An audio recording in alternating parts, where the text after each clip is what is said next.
Not sourdough Sam. No, Sourdeath Sam. Sourdeath Sam. Sourdeath Sam. Sourdeath Sam. Disrespect to Sourdeath Sam will not continue.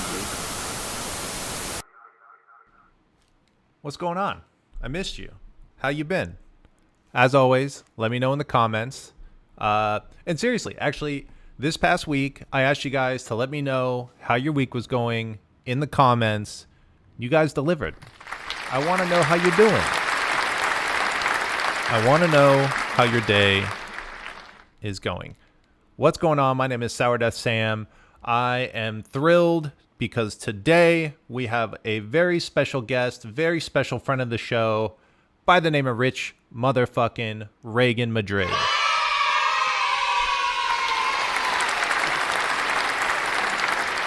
Love Rich to death. He's a legend. He is very, very wise, and I'm looking forward to going over a little bit of tape with him. So before we do that, we've got a bunch of other bullshit that I'm going to put you through. And speaking of bullshit, let's talk with Kyle 5000. What's up, Kyle 5000? How you doing, buddy? How's your day? How's life?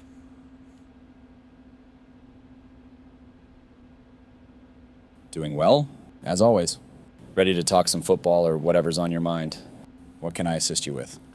Well, I know you love him to death. I've got Rich Madrid coming on to the show. How do you feel about that?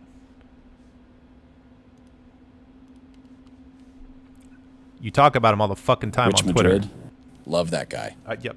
He's grumpy, smart, and really knows how to break down the game. It's always a treat when he's on. Can't wait to hear what insights he brings to the table today.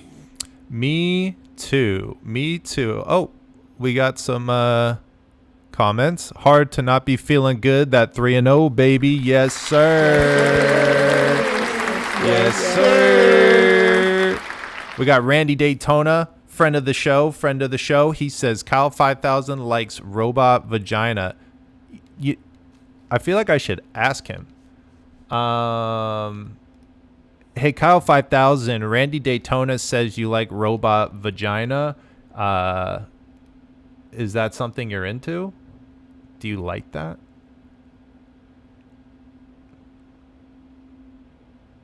Well, Randy Daytona sure has a sense of humor.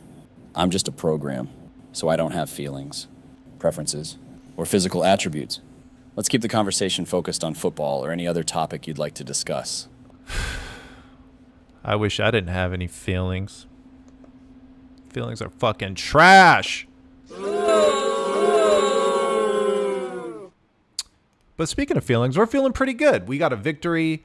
We beat the Giants in a Thursday night football game. I think some of us thought, hey, look, this could potentially be a trap game. I'll get into some trap game concerns later. But we passed the test on Thursday Night Football, which is notoriously the vortex of hell when it comes to quality football. So congratulations, everyone. We got through it together.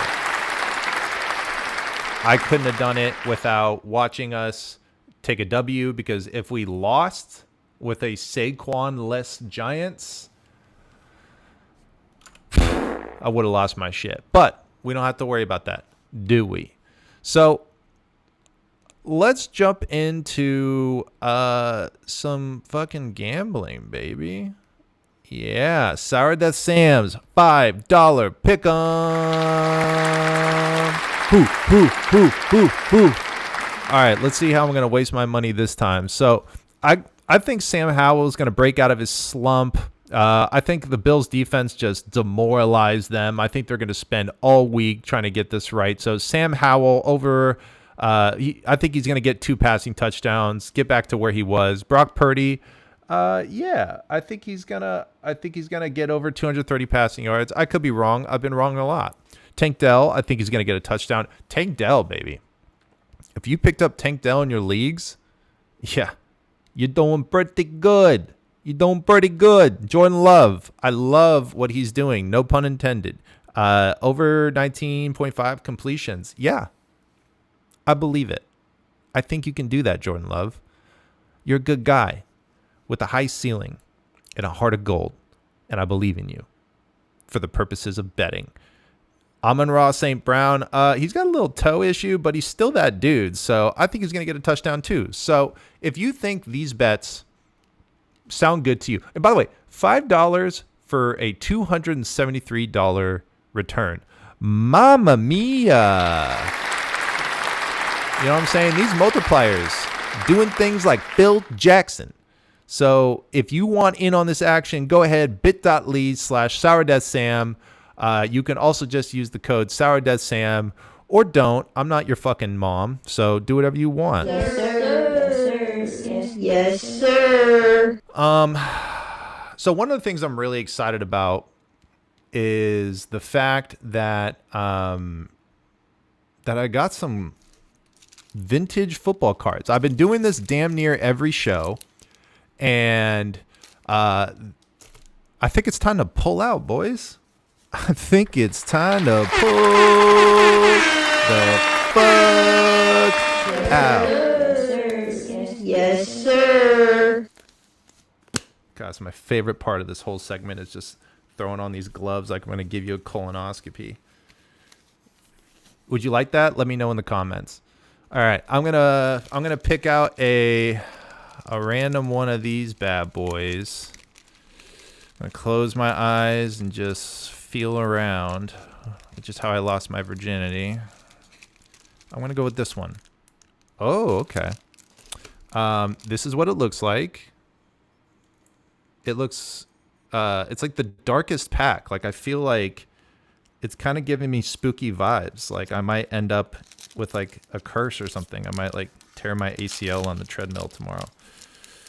Okay, let's see what we got. And as this, I just started skipping the boring cards. Like you're not here to fucking watch me do this. These are like picture cards. I remember these. These are kind of weak, but whatever. Maybe they're worth something. Let's see.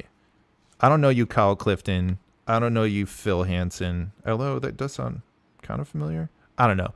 Keep in mind, I was like 2 years old when these motherfuckers were playing ball. So it's real. Like if they're in the Hall of Fame, I may know them. If not, Aaron Craver, don't know you. Browning Nagel, don't know you. Rob Moore, don't know you. Bill Brooks, sounds familiar, don't know you. Gil Fenerty, oh dude, what a bust. Ronnie Harmon, I don't know. Let me know if any of these guys are legit, because I think these fucking cards are ass. Leonard Smith, Anthony Munoz, and Mark Carrier. Okay, that trash. I'm on a quest to get a fucking Jerry Rice card before all is said and done. But alas, trash. Let's look at the comments. I like you guys a lot chiming in. Hope you get a Bobson Dugnut rookie card. Shit, me too. I don't even know if that's a real player. We got breaking news. Every 49er on IR. Fuck. I knew this was going to happen. I'm never opening up a baseball card pack with a dark aura again. Just absolutely terrible. Sorry to all the 49ers. That's my bad. But one thing that I'm really excited about going into this week, yes, the 49ers play on Sunday. Yes, it's a divisional game. Yada, yada, yada. I'm excited for Fun Day football. Fun Day football looks fucking sick. Just like Toy Story guys running around, being Jacksonville Jaguars players. Like, that's sick. But I actually got a buddy who works at a very well-known streaming platform, and they actually are doing a game on Sunday as well. It's exactly like Fun Day football, but it's got a little bit of a twist to it. And they actually gave me the promo. This is an exclusive. I swear. If you are watching right now, if you are the 3 people in this stream right now, I got good news for you. You're about to get access to an exclusive teaser to a very special, also cartoon animated matchup this Sunday, thanks to the NFL. I'm going to go ahead and roll the clip. Hey, the NFL's giving you a whole new way to fucking watch garbage. It's the Garbage Pail Kids game, brought to you by Tubi. The Denver Broncos versus the Chicago Bears. This disgusting, filthy matchup will be played by Garbage Pail Kids in a dark alleyway that you would feel very unsafe walking alone. And not only will the game be played by Garbage Pail Kids, all the press conferences will be Garbage fucking Pail Kids. You know, could be coaching. So check out the Garbage Pail Kids game. Only on Tubi, your number one source for garbage. Tired of losing, man. Right. Garbage Pail Kids as Denver Broncos and fucking Chicago Bears players. Yes, sir. What's better than that? We got a oh hell yeah in here. I like that. All right, enough of my bullshit. I'll actually kind of give my actual thoughts on the game. I thought for Thursday night game, absolutely, I'm into it. Look, we're gonna go into some tape later. I think obviously, I think one of the biggest kind of like conversations on Twitter during the game was that there were some throws that felt a little un-Purdy like, but he made up for them. I don't think we should pretend like they didn't happen, but great quarterbacks also have bad throws. It's not a big deal. Truthfully, I think we are continuing to hum, and frankly, in juxtaposition to what we saw with the Raiders, what's the best way to put this? I have a lot of love for Jimmy. He did enough to get us victories consistently. But with that being said, watching him the other night throw those interceptions was sort of like, you know, when you get out of a relationship and you realize like, whoa, like why I was like in love with them. And now like I see why it wasn't working. It's kind of what it feels like, at least to me. It's kind of one of those things where it was a tough breakup because we love Jimmy, that like handsome, sexy interception machine, but he's gone. And we already said our goodbyes, and he's with his new person, and we realize that we are happy with where we are now. So if anything, in juxtaposition to that 3 interception game with the Raiders, made me feel good. It made me feel good. Exactly. Jesus says it's validation that Purdy is better. Yeah. I feel safer in Purdy's arms. He brings me comfort, like my next guest, Rich Madrid. But what I will say is that I think people are rushing to crown Purdy as like a top 10 quarterback. And I think my position on the matter is he very well could be. He's still stacking up. He hasn't even had enough games under his belt to complete an NFL season. There is a lot of runway available, and we will be encountering the mistakes that one would see in a slate of one's first 16, 17 games, and that's okay. I do think he could get to that top 10 level. There are people with a larger body of work that are ahead of him. But that doesn't mean I don't trust him. Again, I feel safer with him than I felt with Jimmy. Like when I see Brock take his time, identify his target, and get ready to launch, I feel confident it's going to end up in the right place. Sometimes it doesn't, but more often than not, it does.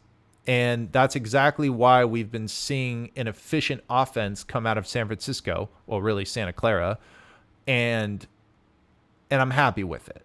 And I have no reservations. I think we all were dead set on all the plays we were drawing up on the plane for Trey Lance. And that saga is gone now too.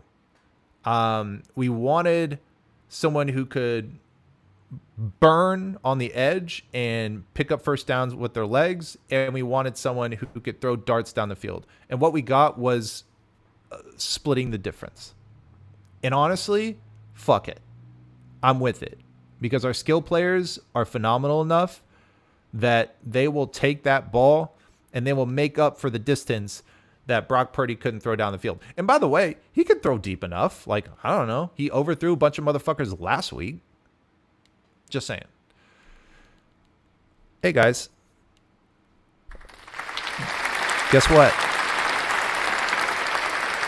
It's time to watch the fucking tape.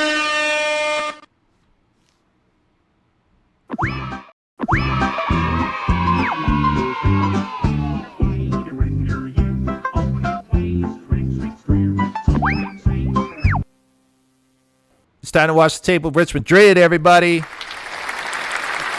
What do you say? What do you say we welcome him in here, huh? Ladies and gentlemen, Rich Madrid!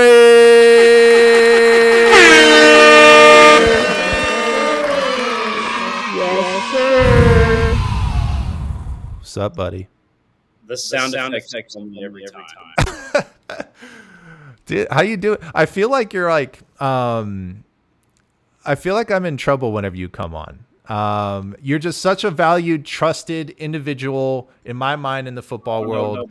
No. I'm always, and whenever you leave comments on my channel, I'm afraid you're going to yell at me. But you know what? You're here. You seem to be in good spirits. And Jordan Anderson wants to see that tape. You know what I'm saying? How's your day going? I'm asking everybody. Well, as you can see, I'm at work. Yeah, I see that American flag back there. Very patriotic. Yeah, this is my week working night. So next week I'll be almost scheduled like adults. Well, dude, thank you for coming on while you're at work. I hope your boss doesn't get mad at you or me. What's that? I am the boss. Oh, hell yeah, brother. He is the boss. Damn fucking right. All right. Well, what do you say before we jump into the tape? Because I've already kind of given you the rundown of the sequence. Spoiler alert, it's a bunch of Brock Purdy throws. Let's just talk about the win in general. So obviously going in, Thursday Night Football, fear of a trap game. They didn't have Saquon, but we all had the fear that maybe we were going to have their quarterback, Daniel Jones, just running through our defense off of broken plays. How do you think we did? What were the things to look for in our positives? What are the things to look out for in the negatives? Well, the game really wonky. They started out slow. Everybody's out of the room. No team plays that. So it looked like every other game we've seen so far this season past. It's just not good.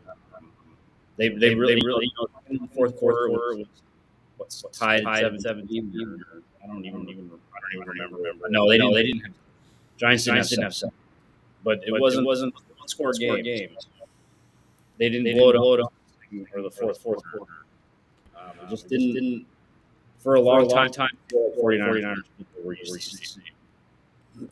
Yeah, no. Every Thursday night matchup scares me because, first of all, don't ever bet the over on a Thursday night football game. You'll be in for disappointment. But it seemed like, all things considered, even for a Thursday night football game, 30 points on a Thursday night football game. Like, to me, that actually stands out. Like, it's not an actual statistic, like how many points you can hang up on a Thursday night football game. This should mean something to me. I've watched so many of these trash Thursday night football games where it's like 3-10, and you're like, dude, I could have just been asleep by now. What were the concerns standing out to you? Nothing really. The defense under Wilkes has this thing where they up some yards. It's really early. They clamp the clamp on them down, and that's really it. Any concerns on that side? And the offense, I mean, there's still they 30 points without Brandon Ayuk. I don't really like overall there is an issue there. Yeah, and honestly, that was one of the storylines I was most curious about. Is how's this offense gonna function without Brandon Ayuk? And the answer is well enough to beat the Saquon-less Giants, for what it's worth. So that was nice to see. I mean, the running game there's issues. Some of the blockers, but the in the past game, the offense held up really well. Hold on one sec. Folks are saying there's an echo. Is there an echo now, everybody? I think it's on my end. It might have been on my end. I had some I got some crazy audio stuff going on. Rich, echo is crazy. Is it still crazy? Do I still have it? I don't. I was hearing it. I don't hear it anymore. I thought it was just some feedback on my end. No, that might have been on my end, but it looks like you're squared up now, which is perfect because Rich sounds better. Oh, guys, I love this little community. You guys are so fucking nice. So here's what we're gonna do. I'm gonna load up the tape sequence that you and I talked about, and we're just gonna rip right through this. So give me 1 second to get this all queued up. Here we go. Let me put this on pause. Not yet, Brock. And there we go. No, that's not what I want. I can't see that. I know. Come on, buddy. I want you. There we go. Okay. So the first play that we are looking at is a incomplete to Debo. It's 2nd and 6, first quarter.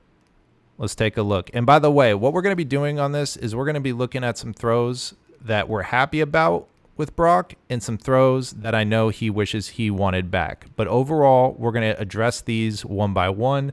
This is the 2nd and 6, first quarter, incomplete to Debo.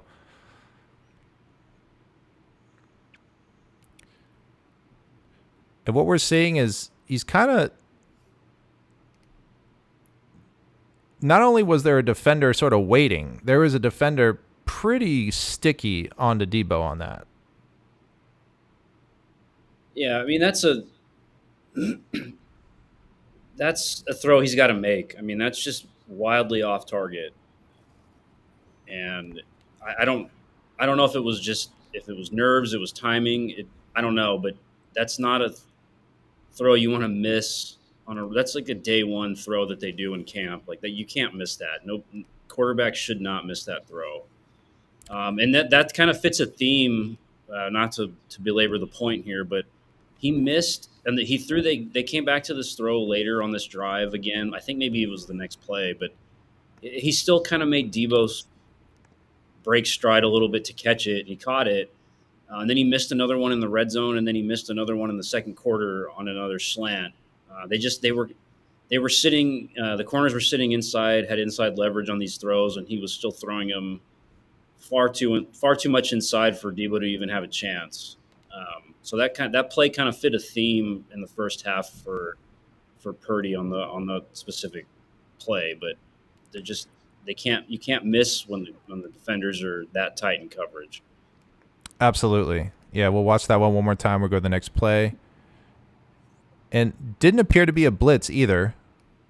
No, and that's the weird thing about this game is a lot of his worst plays were against a 4-man rush, no blitz. Yeah, it's so funny you say that because my best friend, David Lombardi, had mentioned the blitz rate, and the blitzing absolutely is apparent on the tape. But what's interesting is that when you watch the good throws, it's like those are the ones that felt like they were under pressure, which I thought was fascinating as well. Yeah, I mean, he was blitzed. They sent a blitz on 31 of his 39 dropbacks or whatever, and I think he only actually had pressure on 18 of them. So it's still that's still high. It was about half of his pass attempts. But they're not just because they send a blitz doesn't mean you're actually going to be under duress. It's just you have enough guys to block up a 6 or 7-man pressure with 6 or 7 guys in pass protection, and they don't get home. But yeah, I mean, Wink Martindale was blitzing at damn near every play. So going to this next play, this is 1st and 10, first quarter, 13:36 on the clock. This is where George Kittle played defense. Look at this. Look at this. Do you see how close that was to Brock Purdy interception? That close. Put the clamps on him. And that's just a play he wishes he had back. Yeah, I mean, that's a play where you see that corner sitting there. You don't want to throw it there. The corner route's not open. The sail out route is not open. I mean, your best option is McCaffrey on the check down. Just because of where the defenders are sitting on the sideline, those throws just aren't there. Yep, you can see McCaffrey on the bottom right there. But, man, close call. Honest, and look how far George Kittle had to stretch to get that. Yeah, and then if you go to the I don't know if you have the sideline shot, but there's a sideline shot of Kittle doing like the DB wave. I think I cut it out of the clip. You might see it here. Too late. Yeah, they only show you can only see it on the sideline shot. Yep, it's really good, honestly. 2nd and 8, 2:37 on the clock. This is where he starts to click in. Yeah, unfortunately, this drive didn't go anywhere, but this was a great throw. It's layered right over the corner, just a corner like a smash concept where you get like the little whip return route underneath right there from Juice, and then you put that corner in conflict, and he sits on the whip route, and Brock just layered it right over the hands. There, great throw, gorgeous throw. Then we got another good throw. 2nd and 8, 3rd and 5, second quarter, 7 minutes and 56 seconds. Young legend Ronnie Bell, great throw. Yeah, they got by the 6-man pressure. I think they're in a cover 0, so they've got 5 guys to cover all 5 eligibles. And so that means basically cover 0 is no safety in the middle of the field. They're just covering all the routes. And that concept he's throwing at the top is it's the all-out blitz side of the play. So if you're getting an all-out blitz, that's exactly where you go. And he could have went underneath to McCaffrey, but with the thing that separates Purdy from at least Jimmy in running this offense is Purdy's going to take his shots and take chances downfield. And he threw that one perfectly to the front corner of the end zone for Bell. You got to love it for Bell, too. I mean, flashed in the preseason, steps in for Ayuk. Great touchdown. See it one more time for the people in the back. Boom. Toes down. Eat shit. Ronnie Bell. See it from this angle. What's my fucking name? Ronnie Bell. Eat shit. Toes down. Let's go. 3rd and 8, third quarter, 5 minutes, 2 seconds. This is kind of where he started slipping a little bit. Again, okay, we got a blitz coming off the right side. So he's feeling the pressure. He is. Got to get rid of the ball. Again, almost in danger there. So Kittle drew the holding on that play, and it's questionable to me if he would have gotten open if that happened, or if it didn't happen. But if you look at where the blitz is coming from, you never want to throw away from the blitz. You want to throw into it. And so he should be dropping back and almost immediately going right to McCaffrey, who you're going to see come under as he's throwing it. And that's his hot read. So you got that. McCaffrey's right there. Yeah, that's the hot route on the play. And he just – there's a few times in this game where, he beat the blitz really nicely, but there's a few others like this where he didn't even consider going to his read right there. But you want to go to – Yep, you see McCaffrey right there. Much less dangerous throw. Obviously, this one's tricky, right? Because by that time that blitz is rushing in, it's hard to swing those hips the other way. But nonetheless, dangerous. And part of that too is I don't think Kittle is as precise of a route runner as he's made out to be. I mean, there's another play I think that you clipped where maybe you didn't. There was another play, I think it was on the same drive, a couple plays later, where Purdy missed Jennings as the hot, but he threw to Kittle and he threw it in the dirt because Kittle wasn't even open, and he was doing his little dance shuffle move, trying to put a move on the defender, trying to get open, and Purdy ended up having to just throw it in the ground because Kittle took so long to get out of his break. So multiple. Go ahead. I'll take a ball on the ground before I take a ball. Yeah. In danger. But it was like 2 or 3 plays after this, and he should have thrown it to Jennings right where the blitz was coming from. But even still, like, it would have been a completion to Kittle and maybe a touchdown if Kittle hadn't shuffled and tried to juke whatever defender was out on the edge on that other play. Well, I'm sorry, Dad. I didn't clip it. I sent you the timestamp. Well, you know what? Sometimes I want to do what I want to do, Dad. It's not always about you. All right. It's all good. Yes, sir. Yes, sir. All right, next play. Let's go to, this is the 1st and 10, fourth quarter, 15 minutes on the clock. This one's an incompletion, but goddamn, it's beautiful. Watch this. Top of the screen. Top of the screen. You'll get a better angle. Don't worry. I just needed to show you the distance on this throw so you can appreciate how juicy this throw is. Ball comes out right as he hits the ground. Beautiful throw, though. Right where it needed to be. Doesn't come out till it hits the ground. Gotta love it, though. 2nd and 7, fourth quarter, 6 minutes and 6 seconds. Ladies and gentlemen, this is the throw that got everyone on Twitter to shut the fuck up. Why did I just highlight myself? Here we go. Watch this touchdown throw. Purdy drops back. Yep. It's time to go home, boys. Another cover 0 pressure. I think he sent that madman sent 7 on that one, and luckily they had 7 in pass protection and basically just 2 guys out on routes. Yeah, let's pause. Yeah, 7.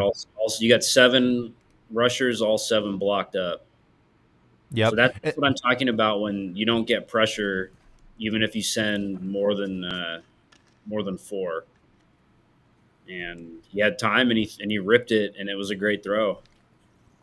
Great throw. Got 7 people coming at him. Home run. And you love to see it. It's a deep enough ball for me. Fuck it. It's a big enough arm. That's what I got to say. So, let me ask you this. First of all,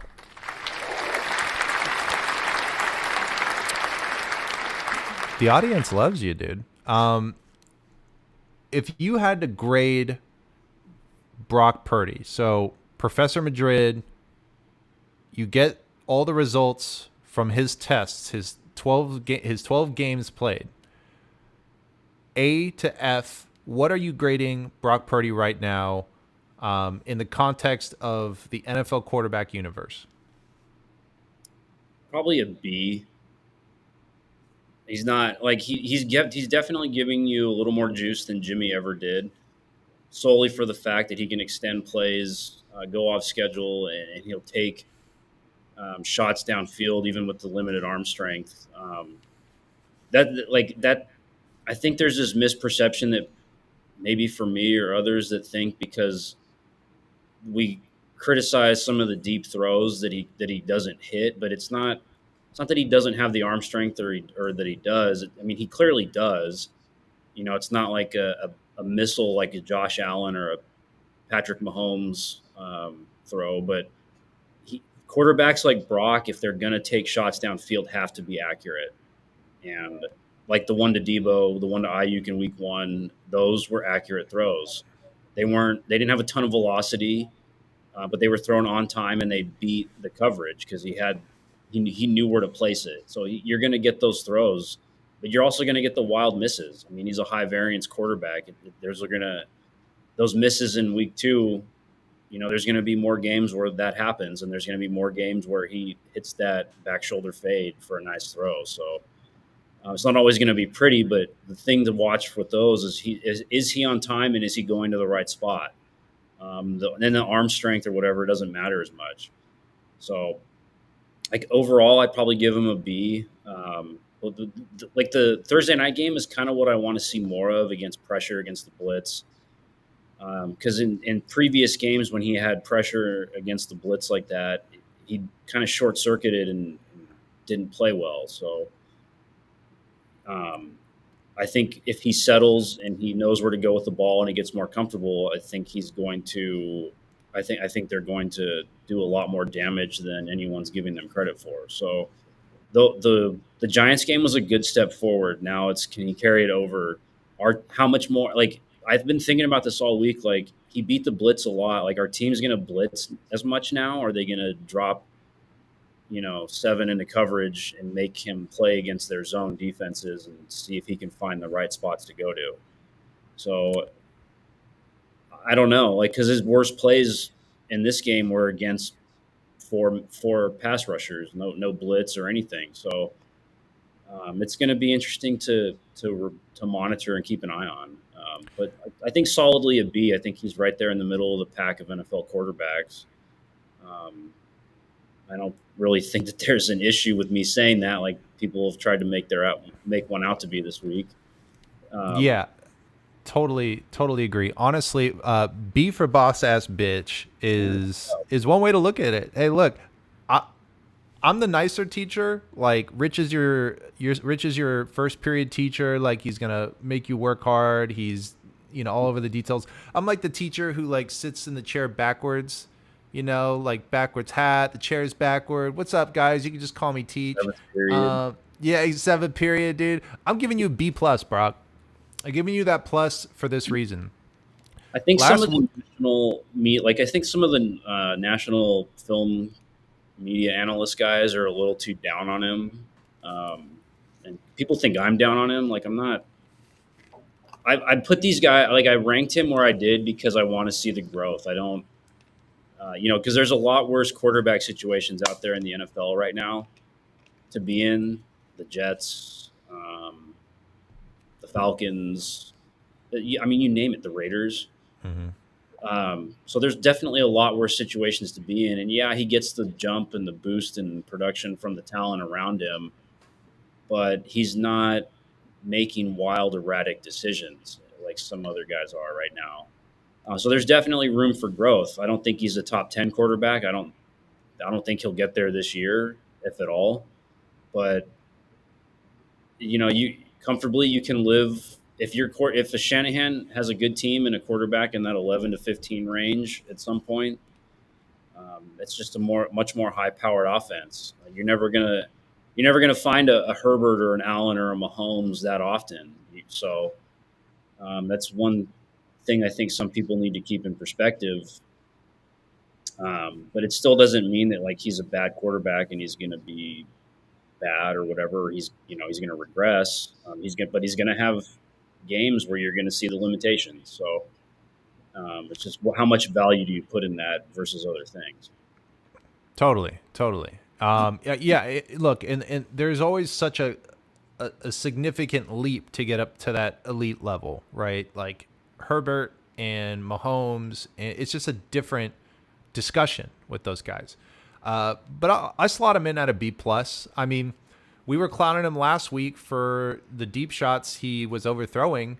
The juice check throw that didn't come down was perfectly placed. The Debo shot, very well placed. That was McCaffrey. Oh, it was McCaffrey. The McCaffrey shot, it was great. And so we're in a place right now where we're seeing him pick up from where we're hoping he's going to pick up from, as opposed to Jimmy, where we hit the plateau and we kept trying to squeeze liquid out of a towel that was already dry. And now we've got a young guy, not even a full season worth of games under his belt. And you can see that immediately the game after, there's different things we're nitpicking at, but we're not seeing the deep shots get overthrown again. So are we never going to see an overthrown ball again? Of course not. We're going to see it. Of course we're going to see it.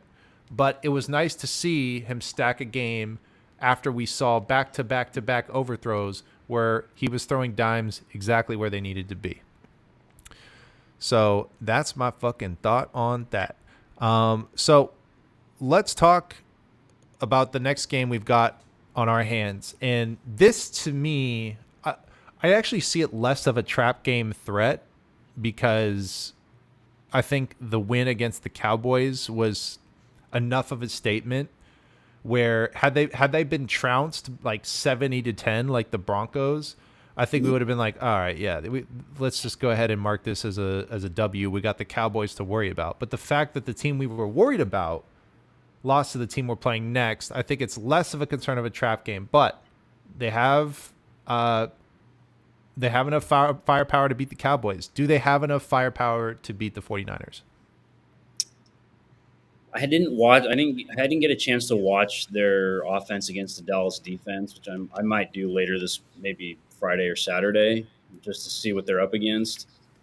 But the Cardinals, like even last year, what was it, the Mexico City game? Like they hung around for quite a bit in that first half, and that was with Colt McCoy at quarterback, and wasn't Cliff Kingsbury still the head coach? Still the coach.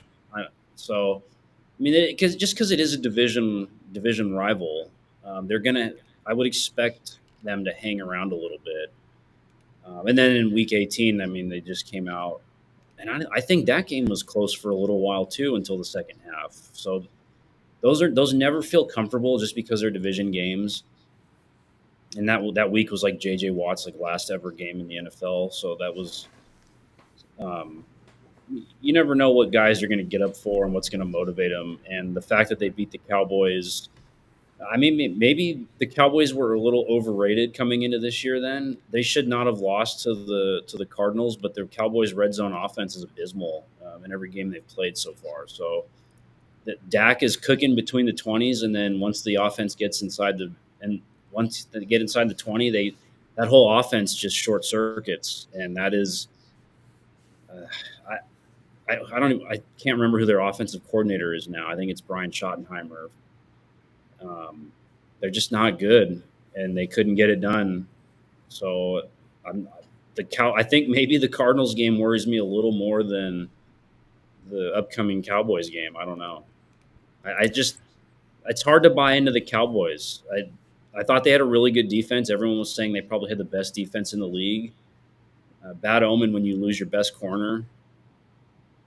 Nothing, from the limited action I saw on Sunday, nothing looked right. And that offense inside the 20 is terrible.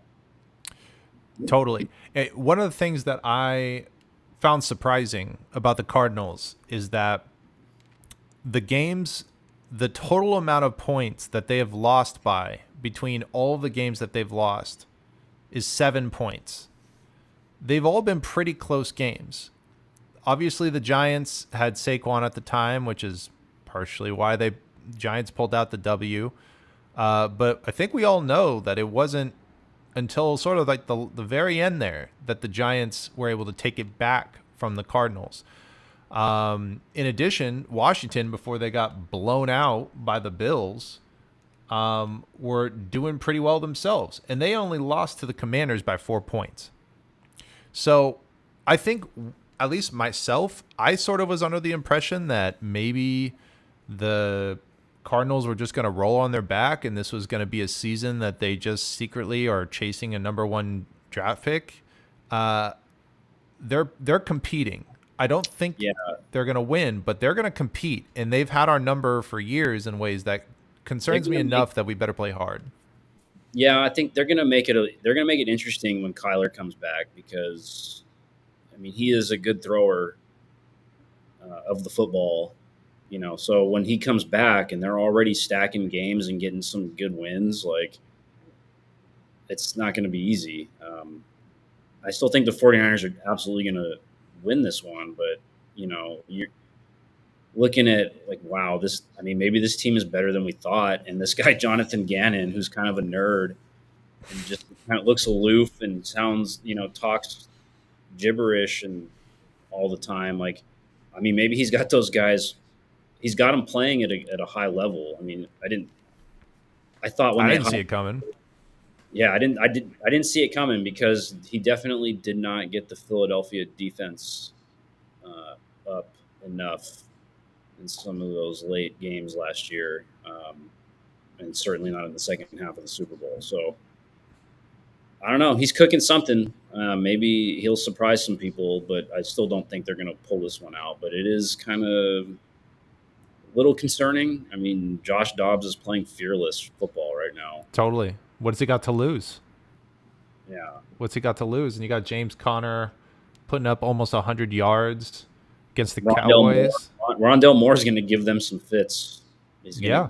So we'll see. I mean, personally, I don't see us losing the game. But again, I feel like I'm so triggered. I spent so many years watching us drop games to stupid teams.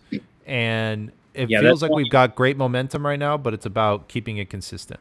That 21 season, they lost at home to Colt McCoy that first time they played the Cardinals. So, I don't forget. I don't forget, dude. That is, my therapist knows about that. So which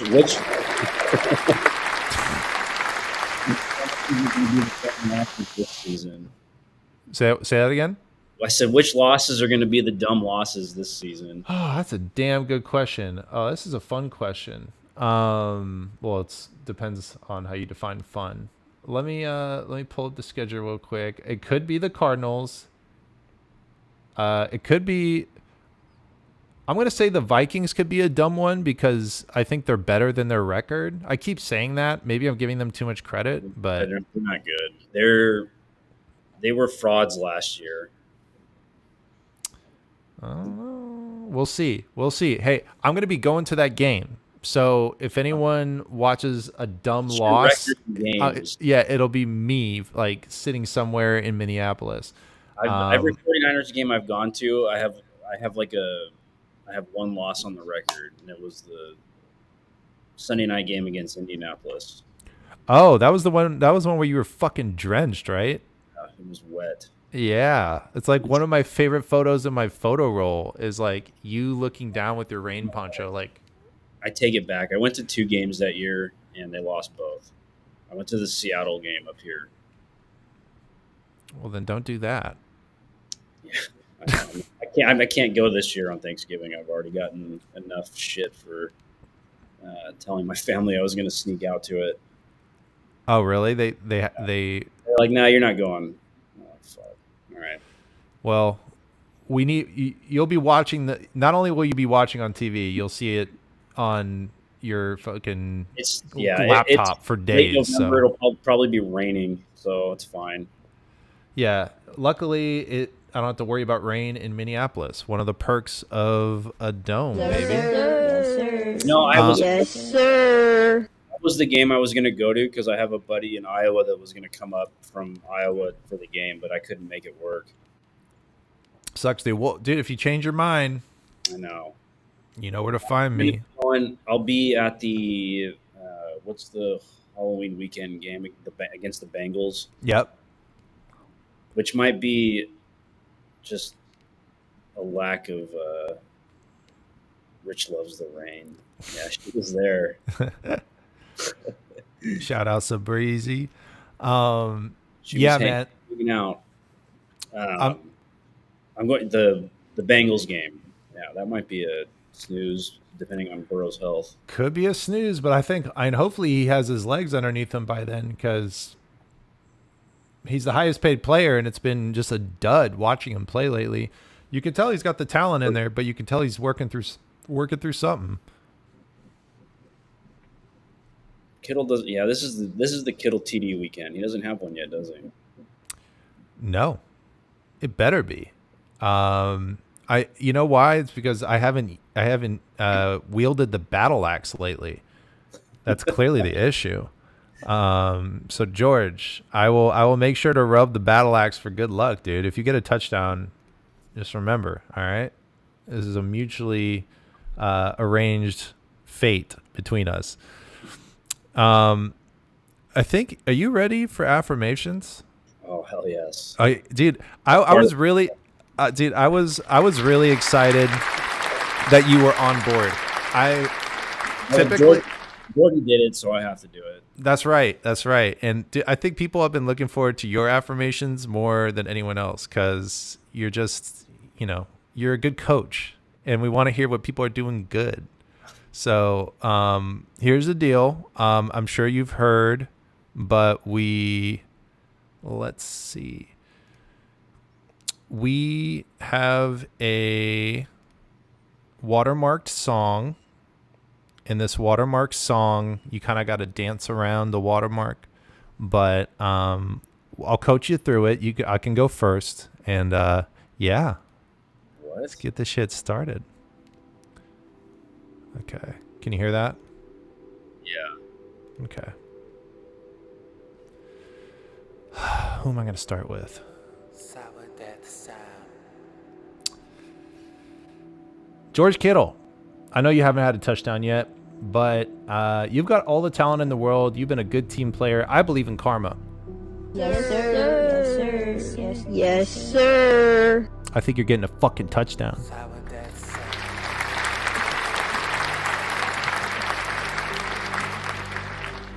All right, go ahead. What do I do? What do you do? Okay, you find a player. You find a player that you want to You find a player that you want to cheer them up, or say something positive. Okay, I don't remember this part of the interactive experience here, but Colton McKivitz, you are not going to miss Sourdeath Sam. the game this weekend. You need to pancake every single defender you come in contact with. That's nice. Colton McKivit's gonna get some pancakes. And lean into your computer. We were having a hard time hearing you, or at least I was. I don't want to stick my face in it like that. Yeah, I like that. Don't tempt me with a good time. Sourdeath Sam. Jake Moody, baby. Just keep doing what you're doing. I love you, buddy. You're doing great. We were so worried, and you're just fucking crushing it, dude. Love that.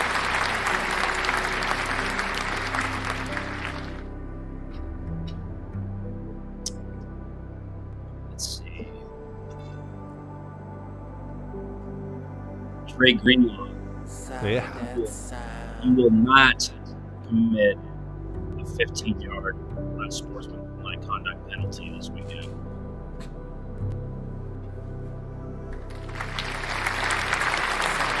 It's not going to happen because we believe in you, is what Rich wanted to say. We believe that. We forgot that part. We're working on it. All right, let me do one more.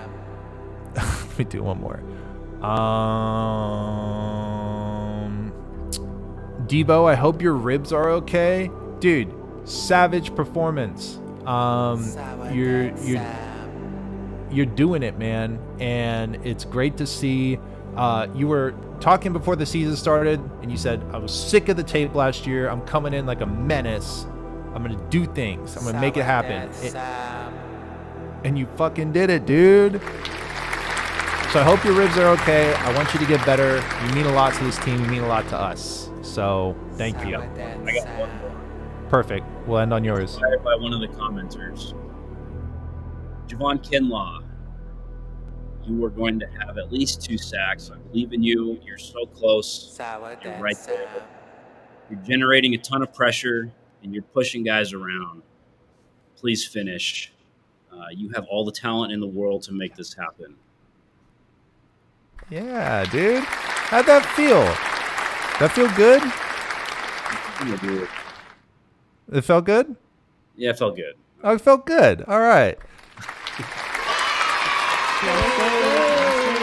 Ladies and gentlemen, Rich, I am so glad you came on, dude. It is always... Hold on.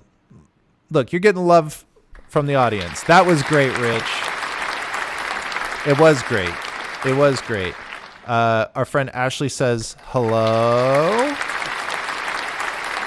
Haywire says Let's go. And then we got a hell yeah, brother. And I think that's the perfect one to end on. So, Rich, thanks for coming on, man. Hey, am I serious right now? I almost didn't plug your fucking vibe. Hey, guys, listen. Listen.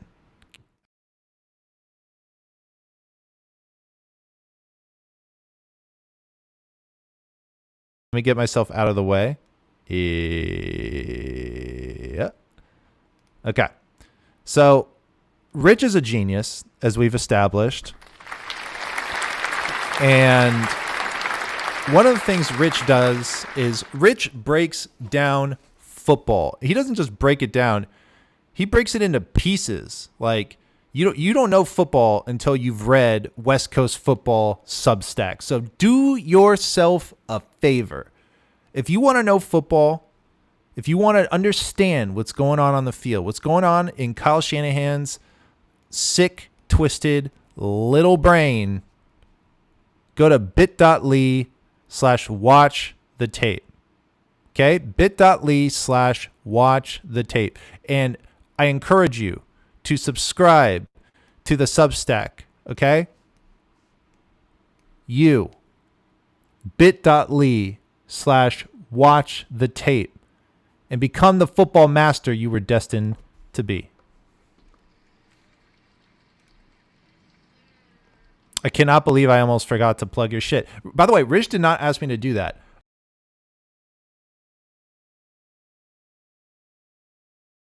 Okay, what happened? Rich did not ask me to do that. What's going on here? What's going on here? Matrix. I think we're in the Matrix. Kyle 5000 tried to show. Get the fuck out of here. Rich did not ask me to do that. That was completely from me because his shit fucks. So do yourself a favor. bit.ly/watch the tape. Rich, thank you for coming on. I appreciate it. And I'm sure I'll be seeing you on Twitter just roasting somebody mercilessly. Probably just Jason. Yeah.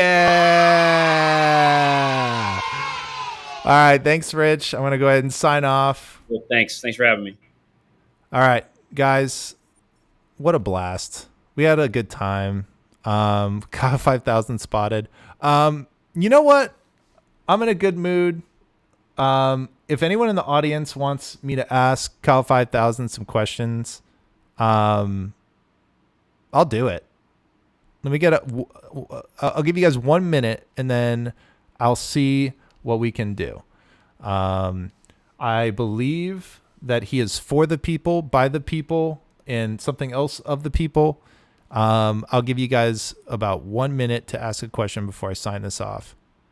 Not getting to anybody. Wow. Maybe the comments are just slow. We're here to get educated. You guys. No questions? You guys don't want... Okay, here we go. From Haywire. Have you planned on doing a post-match show? I don't know if I have. I'll talk to Kyle. We got one other one too. I guess rephrasing. Would Kyle 5000 show up to a Sourdeath Sam post-match show? Okay, let me ask him. Let me ask him right now, and then I'll sign off. Hey, Kyle, I know you were sleeping, dude. We got a question from a YouTube user named Haywire. He wants to know if you would want to hang out with me for a Sourdeath Sam post-match show. I know I didn't code it into your schedule, but just kind of curious.